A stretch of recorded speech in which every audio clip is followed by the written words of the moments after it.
Kisah pilu siswi SMK di Purworejo, Jawa Tengah jadi tulang punggung keluarga rawat nenek dan dua paman yang lumpuh. Kisah siswi SMK Negeri 8 Purworejo ini viral diunggah akun TikTok @ceritaharu hari ini.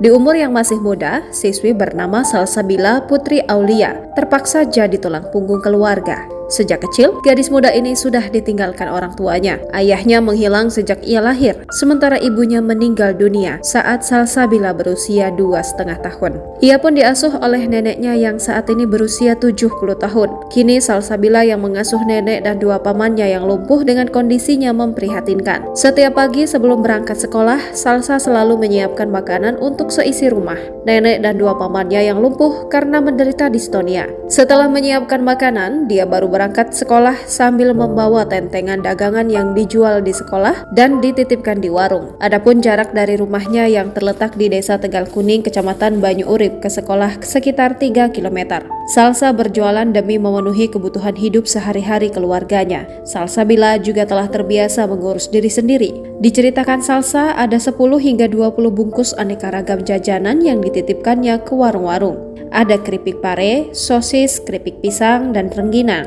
Biasanya saya titipkan ke yayasan juga, kata Salsa saat ditemui di sekolahnya pada Kamis 23 November 2023 dikutip dari kompas.com. Salsabila mengaku sudah membawa dagangan ke sekolah sejak masih SMP. Saat itu gadis murah senyum ini sempat berjualan nasi bungkus yang dijual Rp3.000. Saya belum pernah bertemu dengan ayah, ucap dia. Dulu saat neneknya masih sehat dan kuat, nenek Salsa juga berjualan keliling. Bahkan sang nenek juga berjualan keliling sawah. Sang nenek berjualan jajanan untuk para petani di sawah dan dibayar dengan padi. Situasi semakin rumit ketika neneknya yang sudah renta menderita penyakit jantung dan gangguan saraf.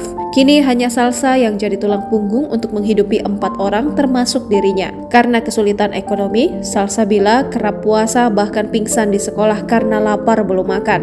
Kadang ia hutang di tukang sayur, kadang jual mangga. Kebetulan mangga di rumah baru saja berbuah, kata Salsa. Kendati begitu, siswa kelas 12 ini ingin segera bekerja setelah lulus dari bangku SMK. Tapi masih bingung kalau nanti kerjanya jauh, siapa yang mengurus keluarga saya, kata dia. Usai kisahnya viral, Salsabila akhirnya didaftarkan Yayasan Embun Surga Purworejo dalam platform kitabisa.com. Download Tribun X sekarang. Menghadirkan lokal menjadi Indonesia.